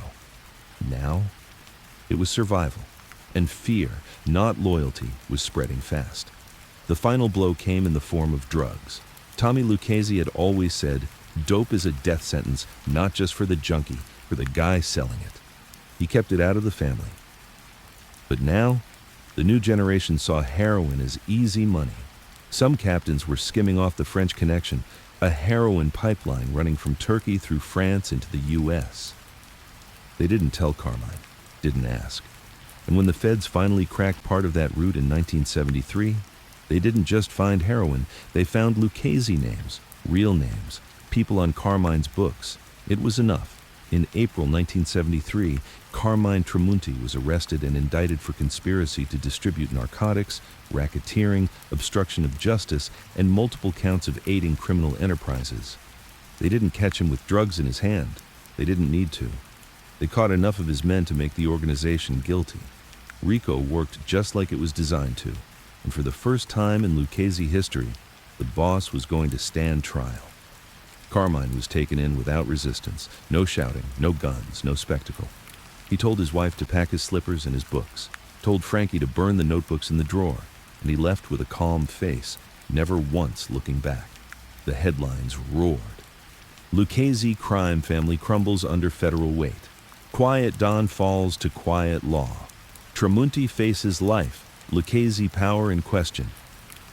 Carmine's trial dragged on for months. His lawyers fought hard, but the web of recordings, witness statements, and financial trails made it impossible. By 1974, he was convicted. Sentenced to 15 years, he died of natural causes 3 years later in prison. And with that, the Lucchese Empire officially closed its chapter on the old world. Tommy's empire, built in the shadows, enforced with silence, respected through fear, was now exposed, cracked, and bleeding. But not dead.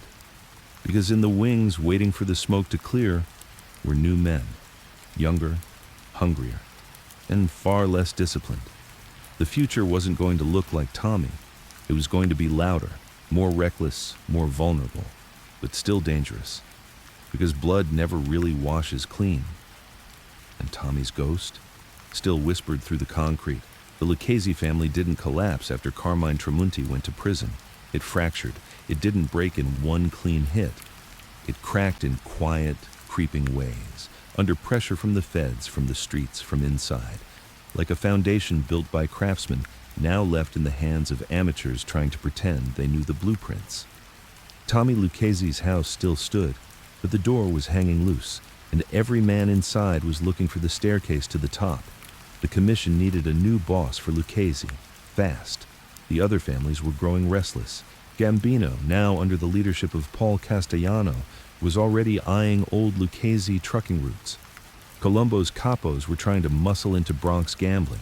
The Genovese family, always quiet, always calculating, was already lobbying for one of their allies to stabilize Lucchese territory in Queens.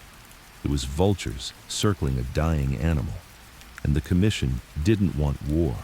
So, in 1975, they gave their blessing to Anthony "Tony Ducks" Corallo, a Lucchese capo who had survived Tommy's reign, gained Carmine's trust, and most importantly, kept his mouth shut. Tony had the nickname Ducks because of how charges always seemed to roll off him. Bribery, extortion, wire fraud, racketeering, nothing ever stuck. He didn't drink, didn't gamble, didn't show off. He was the last of the old breed, molded by watching Tommy work and refined through survival. But even he knew this wasn't Tommy's world anymore. When Tony Ducks took over, the Lucchese family looked like a wounded animal trying to play strong.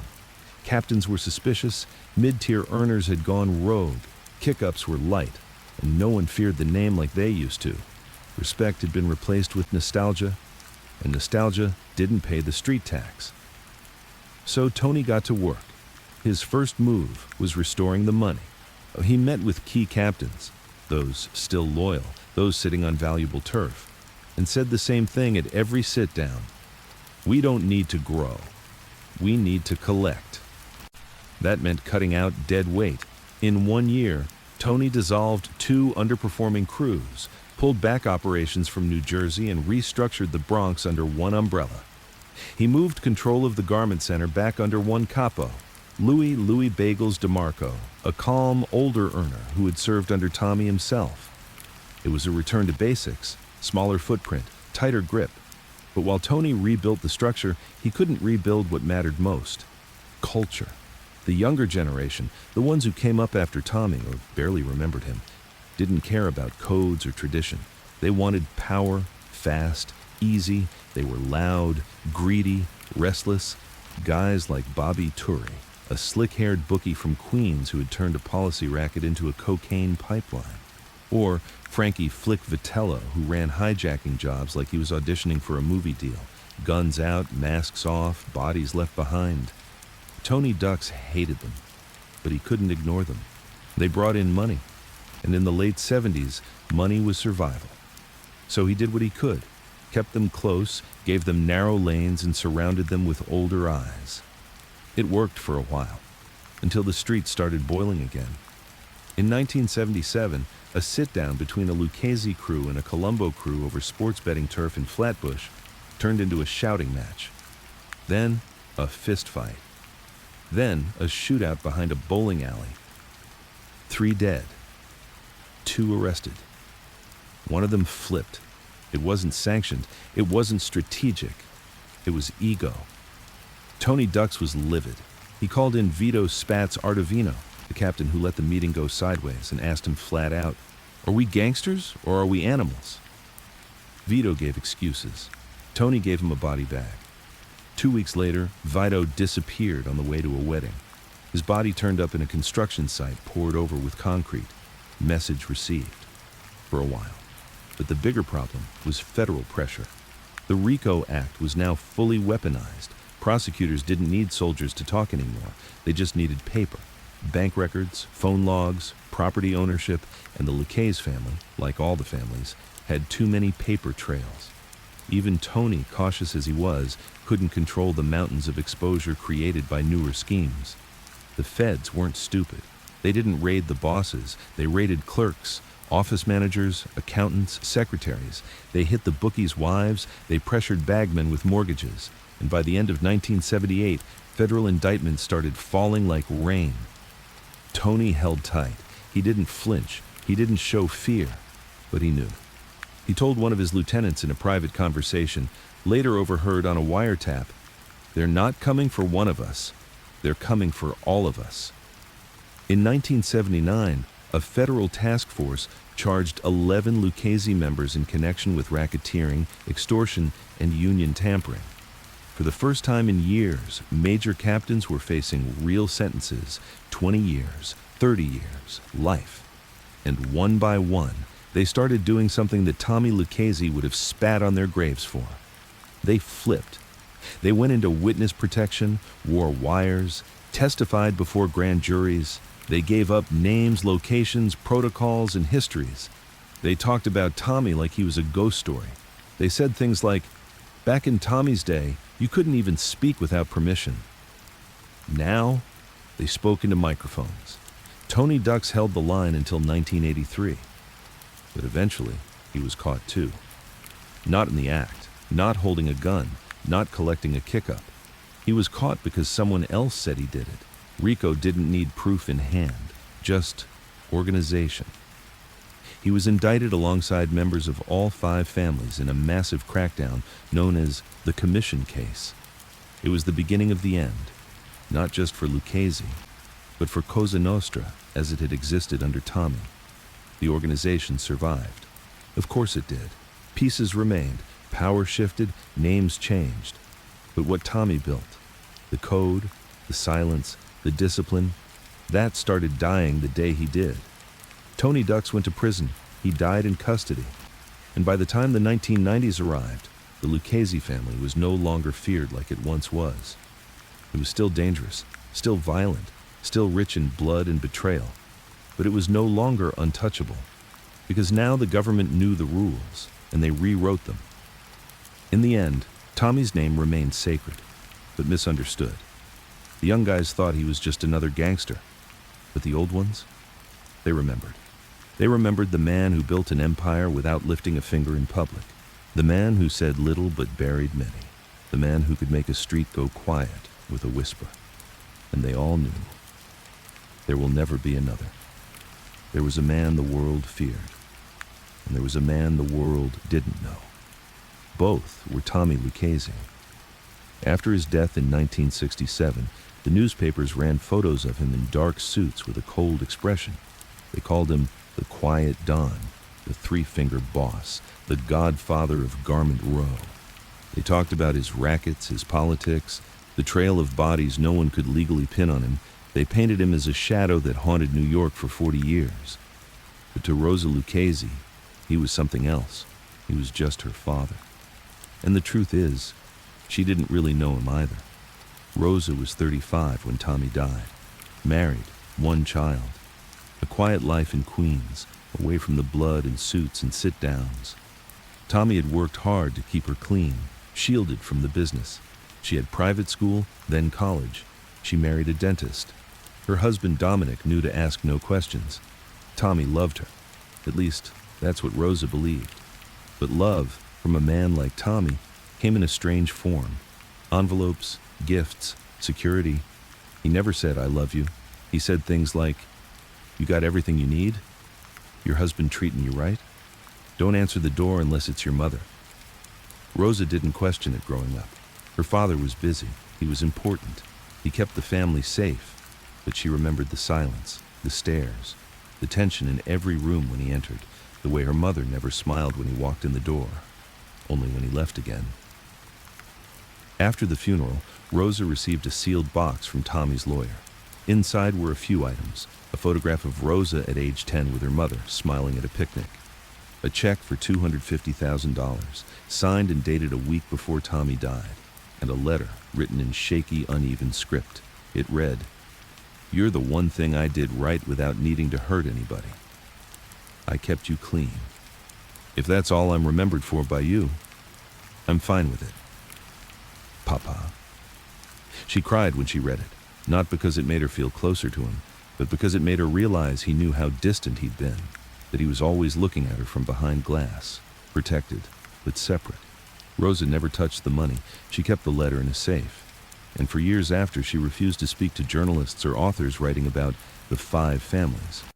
When they came knocking, she'd say, "My father was a tailor. That's all you need to know."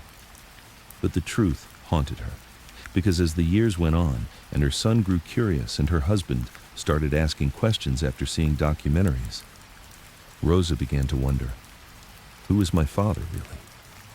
She reached out to Frankie Moresco in 1982, Tommy's old consigliere. He was nearly 80, living in Florida, breathing with help from a machine. But his mind was still sharp. They met at a diner in Tampa. He wore a hat too big for his head and coughed between sentences.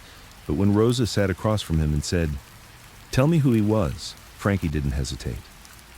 "He was 2 men," Frankie said. "One of them made monsters fear the night. The other was a guy who kept your picture in his wallet until the day he died." Rosa sat quiet. Frankie looked her in the eye. "You want to know if he was a good man? The answer is no. He wasn't. But he was a disciplined man. A man who tried to hold the wolves back from his own house, even while feeding them every night." She asked him about the crimes, the murders, the envelopes. Frankie told her some, not all, but enough. Enough to make her sick, enough to make her ashamed, and then enough to make her understand. Because what she heard wasn't just brutality, it was calculation, control, pain, done for a purpose. Tommy had never been a sadist. He didn't kill for fun. He didn't hurt people out of impulse. He did it because he believed there was no other way to survive. Rosa left Florida shaken, but not shattered. She wrote in her journal that night, "He chose to protect me by hiding who he was. I used to resent it. Now I understand. It was the last human thing he had left to offer.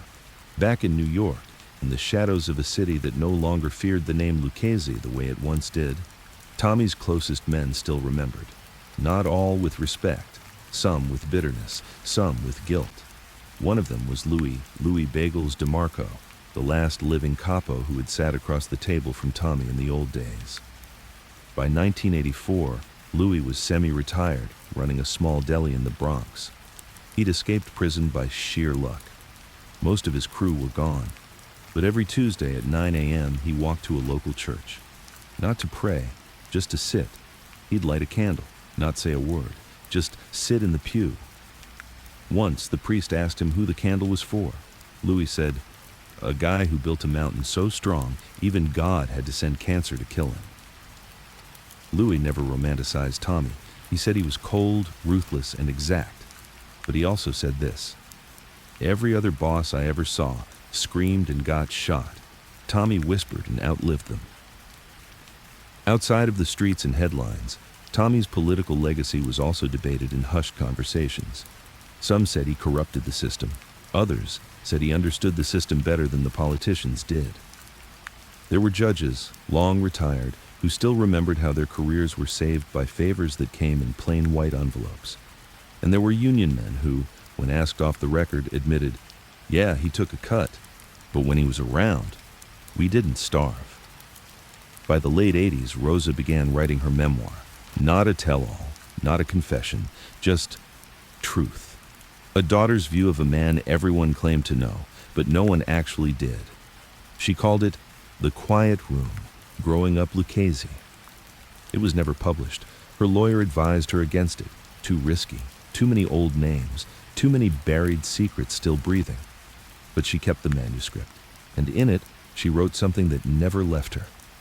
I don't forgive him, but I no longer blame him. I'm just one of the few people lucky enough to love a man too dangerous for heaven and too exhausted for hell. By the 1990s, Tommy Lucchese's name lived on only in court transcripts, faded newspaper clippings, and the nightmares of men who remembered what fear used to feel like. Young gangsters didn't speak of him. He wasn't flashy enough, didn't die in a blaze of glory, didn't have movie rights. But the old guard, they still had moments. Once a year, on the date of his death, a bottle of grappa would appear at his grave. No note, no flowers, just the bottle. Sometimes unopened, sometimes half empty, but always there. Someone still remembered, someone still respected. And maybe that was Tommy's true legacy.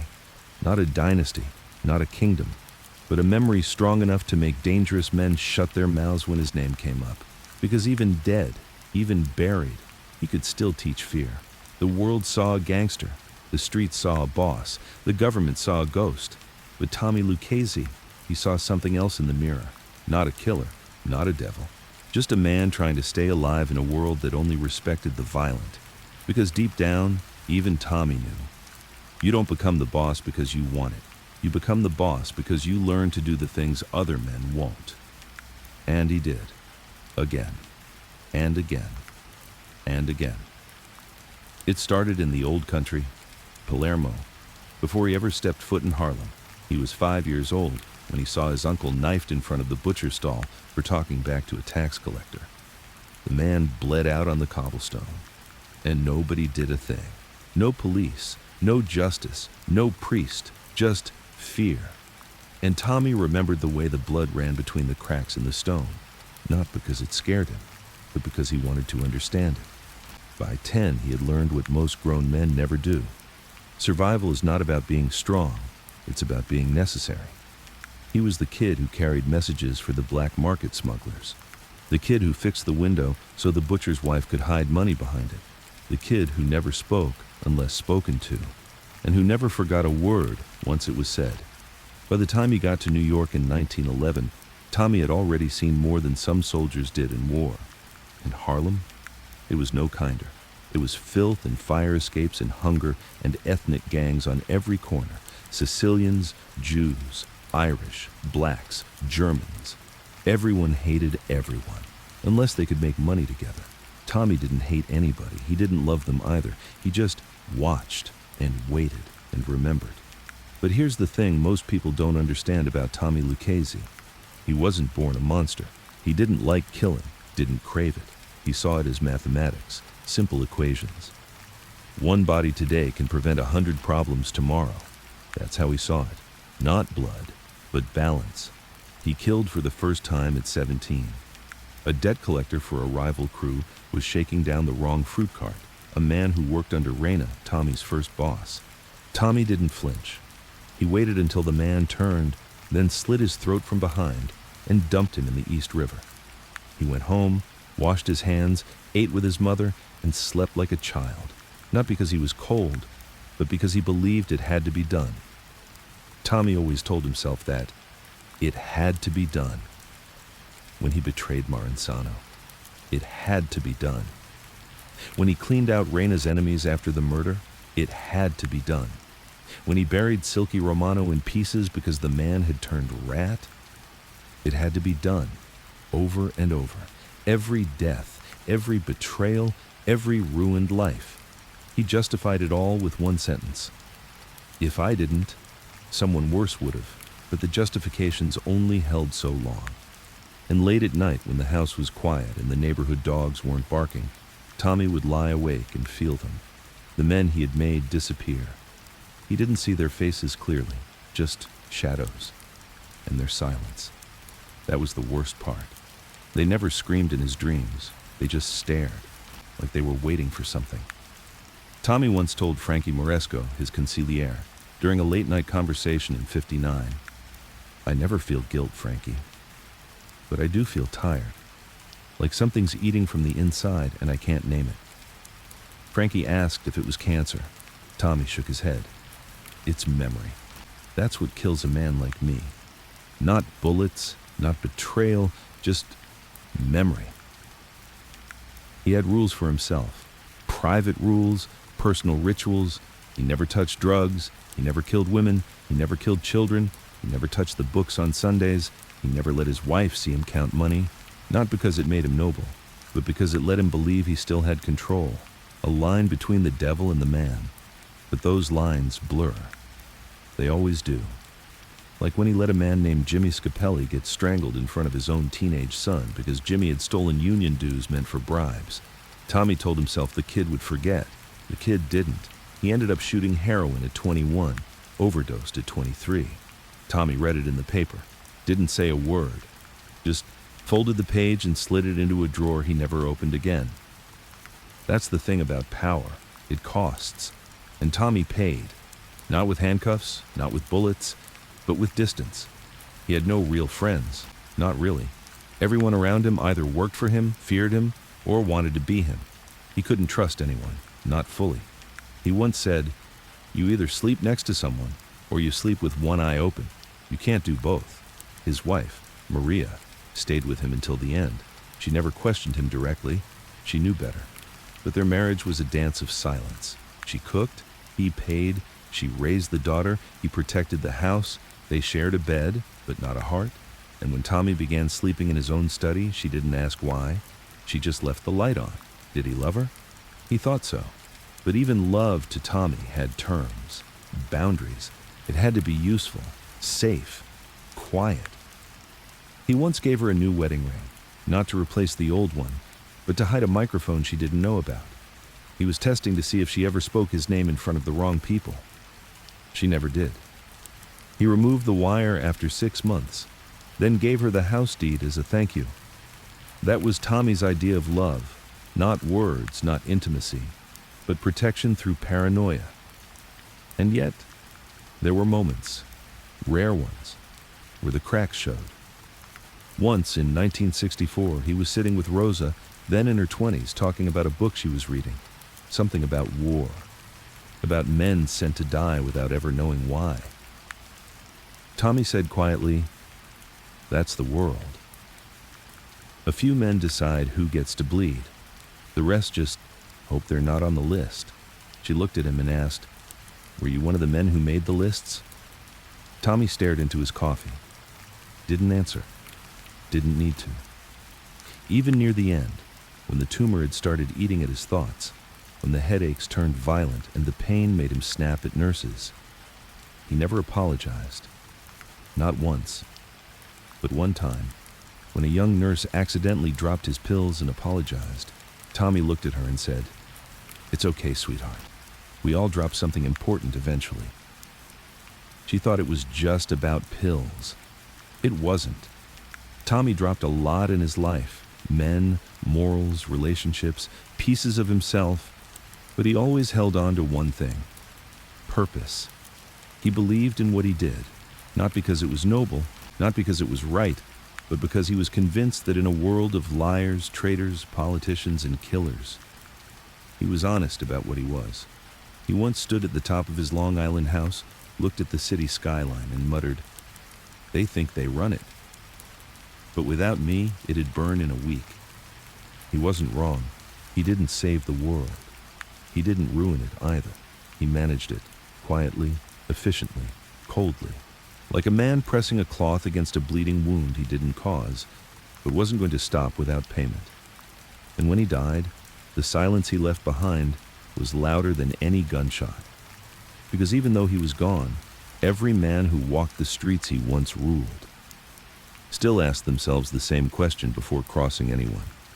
What would Tommy have done? By the time the 1980s gave way to the 1990s, Tommy Lucchese's world was long gone. The silence he had ruled with, the quiet stare, the subtle nod, the wordless command that made men tremble, had been replaced with shouting, gold chains, and informants, trying to outdo each other on the witness stand. What once operated like a private society now resembled a badly run business, and the worst part, nobody cared about the code anymore. Tommy had built his empire on a few basic principles. Silence was sacred. Family came first, but trust came slower. No drugs, no noise, no rats, simple rules. old rules. But the new generation didn't want rules, they wanted glory. And that's how the Lucchese family, once considered the most efficient and feared of the 5 families, began its slide. Not because of a war, not because of a single betrayal, but because the men forgot how to keep the house clean. Take Victor Amuso and Anthony Gaspipe Casso, for example. Names that wouldn't have lasted 5 minutes in Tommy's inner circle. Too impulsive, too flashy, too unpredictable. But by the early 90s, they were running the Lucchese family. And what they brought with them was violence without vision, paranoia without precision. They killed without reason. They extorted without strategy. They made enemies out of friends, and then killed those enemies out of fear they might talk. Gaspipe, in particular, became a monster Tommy would have buried in the first year of knowing him. He ordered hits on his own men, trusted lieutenants, just because he thought they might be talking. He used corrupt NYPD detectives as personal hitmen. He boasted about having men buried in basements and construction sites, and claimed he slept like a baby afterward.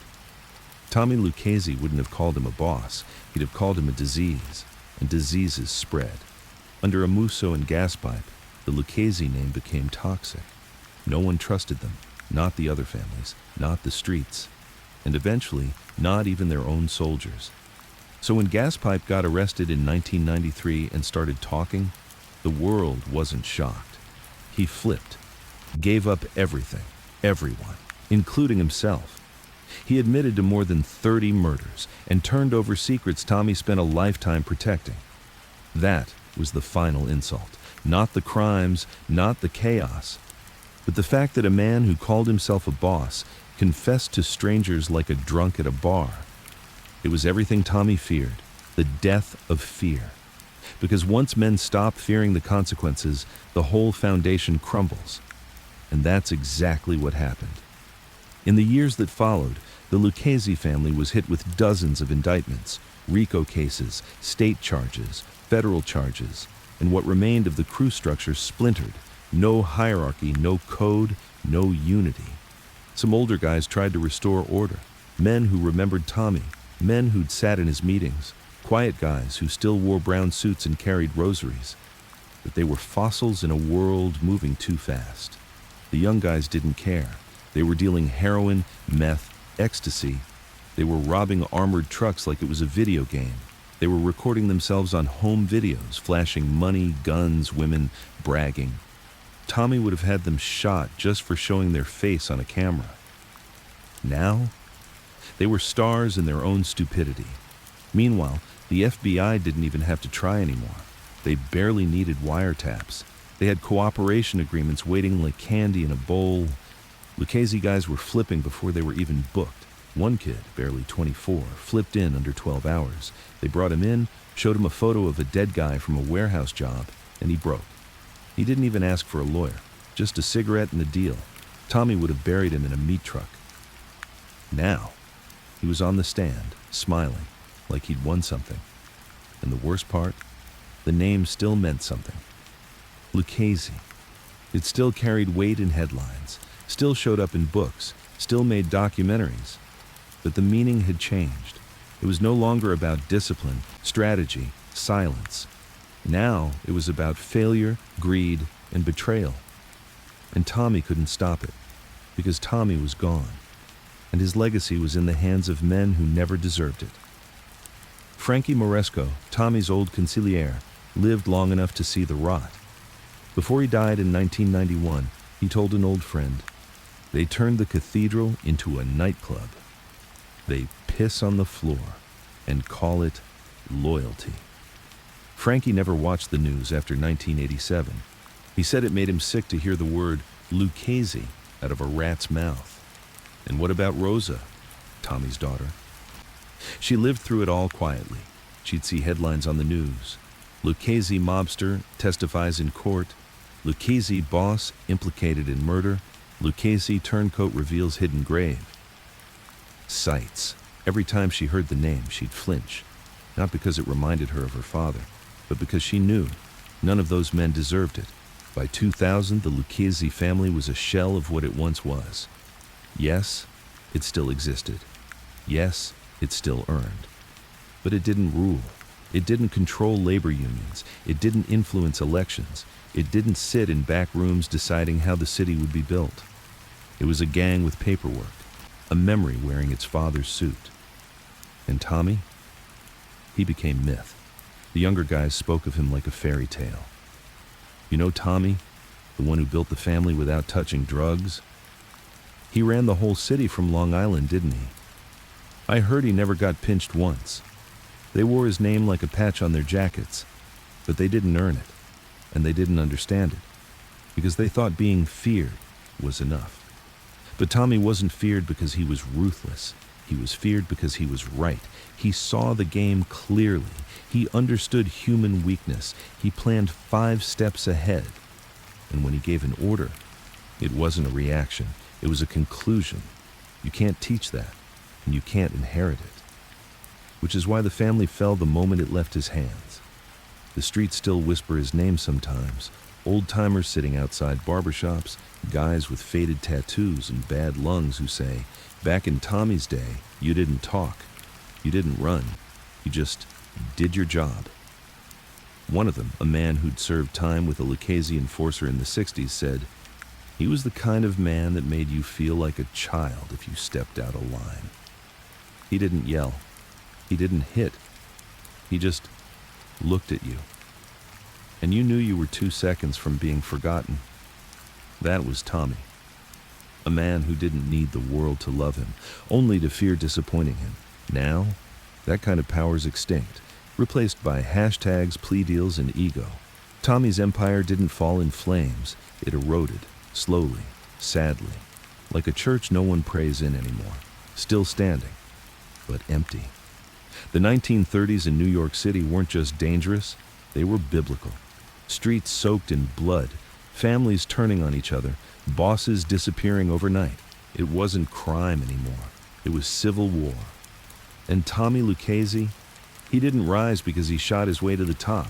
He rose because while the others were playing chess, he was stealing the whole board. It began with the Castellamarese War. 2 rival factions, Joe the boss Masseria, old school and arrogant, Salvatore Marenzano, calculating and Sicilian to the bone. Between them, over 60 men were murdered in less than 2 years. Streets ran red. Loyalty flipped like a coin in a gutter. Lucchese wasn't a boss back then, wasn't even a capo. He was just a young soldier under Gaetano Reina, a Bronx-based don who wanted nothing to do with the war. Reina was smart, low profile, ran ice distribution, and controlled key territories in the Bronx. He told his crew, including Tommy, to keep their heads down. But that didn't save him. In 1930, Masseria had Reina murdered for refusing to take his side in the war. That hit changed everything. Because when Reina died, Tommy didn't panic. He didn't run. He didn't swear revenge like a hothead. He adapted. Reina's replacement was Tommy Galliano, another quiet operator, soft-spoken, calculated, and entirely in favor of Luciano's modern vision for the mafia. Luciano, who had once served under Masseria, now secretly hated him. He believed in a new kind of organization, Americanized, structured like a corporation, not a monarchy. And Tommy? He listened to every word Luciano ever said. He saw what was coming. While other men swore loyalty to Masseria and Marenzano, Tommy chose no side. Instead, he watched. He collected information. He mapped where power would shift. He built quiet alliances. When Luciano made his move, having Masseria murdered during a staged card game in 1931, Tommy didn't flinch. He helped set up the logistics, secured the safe house, made sure none of Reina's remaining crew would interfere. No one ever wrote his name down, but he was there, always there. A few months later, when Marenzano declared himself boss of all bosses, Luciano smiled to his face and planned his murder behind his back. Tommy was there too, behind the scenes, feeding intel, making calls, handling logistics. And when Marenzano was assassinated in his office, stabbed, then shot, then stabbed again by a team of Jewish hitmen, Tommy wasn't even in the city. He was on a fishing boat near the coast of New Jersey. No involvement, no witnesses, no heat. But when the war was over, And Luciano created the commission, restructuring the 5 families and installing modern leadership. Tommy was named underboss of the Galliano family. No election, no ceremony. Just a quiet nod from Galliano and Luciano. Because they knew Tommy didn't need attention to be powerful. While other underbosses strutted around with bodyguards and fedora hats, Tommy operated from the shadows. He let Galliano take the heat, sit at the commission meetings, smile at the newspapers. And Tommy? He built. Labor rackets, construction interests, garment union infiltrations. He turned Harlem and the Bronx into silent factories of profit, all while the feds were still trying to figure out how to spell Cosa Nostra. By 1935, Tommy Lucchese had control over 3 major unions, influence in at least 2 borough offices, a growing network of Jewish and Irish muscle that answered to him without question. And still, his name barely appeared in FBI reports. That was his art. Let the loud ones get indicted. Let the loud ones get shot. Tommy would just outlive them. He once told a young associate, "Never put your name on anything you can't walk away from." That associate later said he didn't even know who he was working for until 5 years later. Because that was the trick. Tommy didn't want to be known. He wanted to be indispensable. When Galliano died in the early 1950s, no murder, no scandal, just a quiet passing, Tommy officially took over. But here's the truth the streets never understood. He'd already been running the family for years. Galliano was the shield. Tommy was the sword. He had been making decisions, calling hits, signing deals in Galliano's name since the late 1930s. And no one knew, because that was the Lucchese way. While other bosses built empires on bodies, Tommy built one on absence. He wasn't there when the hit happened. He wasn't present at the deal. He didn't sign the contract. But his hand was always on the lever, and that made him unstoppable. Even the FBI didn't know how to approach him. In 1943, an internal memo from J. Edgar Hoover himself said, "Lucchese appears to be the cleanest of the underworld leaders. No visible links, no paper trail. Yet influence from multiple witnesses suggests a role far beyond current estimation." Translation: we can't touch him, but he's running things. And that was no accident. Tommy never left fingerprints. He spoke in whispers, held meetings in moving cars, used 3 intermediaries for every major decision. He once said, "If they know where you sleep, they already know how to bury you." So Tommy didn't sleep in the same place twice in a week for 10 years straight. The 1930s weren't just the decade of his rise, they were his education. He watched what destroyed others: arrogance, noise, greed, publicity, womanizing, and he erased all of it from his own image. He was clean, straight ties, quiet suits, one wife, one house, no mistresses, no clubs, no headlines. And that's why he survived longer than anyone. The commission respected him. But more than that, they feared him. Because he knew too much, and he needed so little. He didn't ask for territory, didn't beg for favors, didn't press his voice, which meant when he did speak, everyone listened. Tommy wasn't built for the spotlight. He was built for the cracks in the wall where power hides. And the 1930s gave him the perfect storm. A war to hide behind. A new system to manipulate. And a generation of fools too eager to be remembered. Tommy didn't want to be remembered.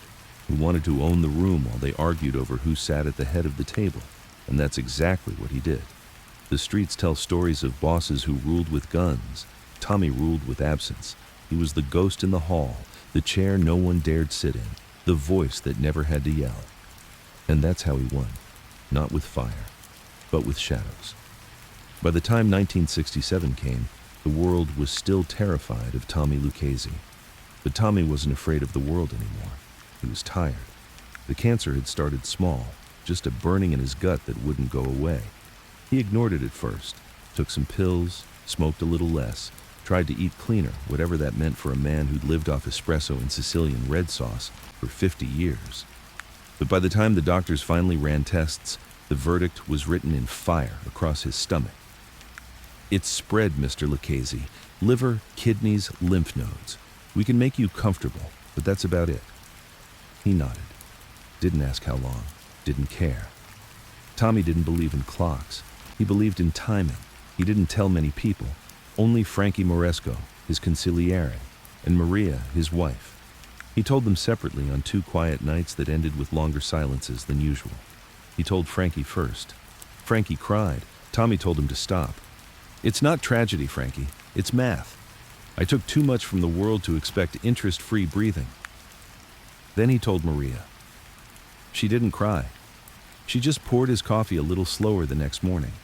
In public, Tommy looked the same. Pressed suits, polished shoes, that limp handshake that reminded everyone he had 3 fingers and no fear. But behind the eyes, there was a man already planning how to disappear, because that's the part no one understood. Tommy Lucchese never wanted to die like a boss. He wanted to leave like a ghost. He stopped attending commission meetings, let Carmine Tramunti handle most of the internal crew business. He closed his social club quietly. No warning, no goodbye. Just boarded up one Tuesday. He began refusing visitors. He burned half his journals in a steel drum in his backyard, and he started sitting outside at night, watching the neighborhood with eyes that saw not just what was there, but what used to be. He saw the corners where he used to run messages. He saw the bakery where he met Gagliano for the first time. He saw the window where his daughter used to wait for him, face pressed to the glass, too young to know why he always came home late and smelling like gun oil and panic. One night, he told Maria, "I never stopped being that kid who watched his uncle bleed to death in Palermo. I just learned how to make sure it was always someone else bleeding." She didn't respond. There was nothing left to say. As the pain got worse, Tommy started taking morphine. Not too much, just enough to make the walls feel softer. But it slowed his voice, and eventually, it silenced it altogether. By September 1967, he wasn't walking anymore. They set up a hospital bed in the study. That room, the same one he had once used to plan assassinations and union strikes, now smelled like medicine and regret. Rosa visited once, briefly. She stood by the door, didn't cry, didn't ask questions. She just looked at him for a long moment and said, "I forgive you." Tommy blinked once, then closed his eyes. In the final days, he spoke only once more, to Frankie. The old consigliere sat by the bed, hands shaking from age or fear or both. Tommy opened his eyes, barely more than slits now, and rasped, "I left them a kingdom." All they had to do was keep their mouths shut. Then he coughed, blood in a rag. "You watch, Frankie. They'll burn it all." He died the next morning. No drama, no shootout, no priest, just a man in a bed, surrounded by silence and the ghosts he made. The newspapers ran the story like a whisper. Thomas Lucchese, longtime labor leader, dies at 67. They barely mentioned the mafia, just hinted, suggested. But the underworld knew. Every family knew. And that week, New York fell into a strange kind of mourning. Not public, but private. Meetings were canceled, guns were put down, old enemies toasted his name. Not because they loved him, but because they knew who he was, and they knew what he meant. The funeral was small, private. Maria and Rosa sat up front. Frankie stood in the back. A few capos came and went like shadows. No flowers from rival families, just envelopes, condolences written in silence. But the city, it kept moving. Traffic didn't stop. The sun didn't dim. And for the first time in a half a century, New York belonged to the noise again. Tommy's silence was gone, and the world felt it. In the months after, the Lucchese family began its slow unraveling. Carmine tried to hold it, others tried to claim it. The foundation was still strong, but the roof had cracked, and soon the rain came in. Wiretaps, informants, drugs, chaos, everything Tommy hated, everything he saw coming. And yet, even in ruin, his name lived. A whisper in prison yards, a rule in secret meetings, a phrase passed between old men on Bronx benches. That ain't how Tommy would have done it. He became more than a man. He became a warning, a myth, a memory that made even the most reckless pause and wonder. Am I loud enough to get killed? But he wasn't a saint. Let's not rewrite the truth. Tommy Lucchese was cold. He was calculating. He had men killed over whispers. He turned friends into ghosts without blinking. He lied. He stole. He manipulated. He created an empire of blood and silence. But in his own way, he tried to control it, to contain it, to build something that didn't just make money, but lasted. And that was the tragedy, because nothing lasts, not forever. His gravestone says only, Thomas Lucchese, beloved husband and father. No titles, no dates of reign, just stone and dirt and silence. But under that silence, beneath the surface, there's a hum, a pulse. Because some names don't die. Some names live between footsteps in back alleys, between pauses in loyalty oaths, between breaths before a bullet flies. And Tommy's name?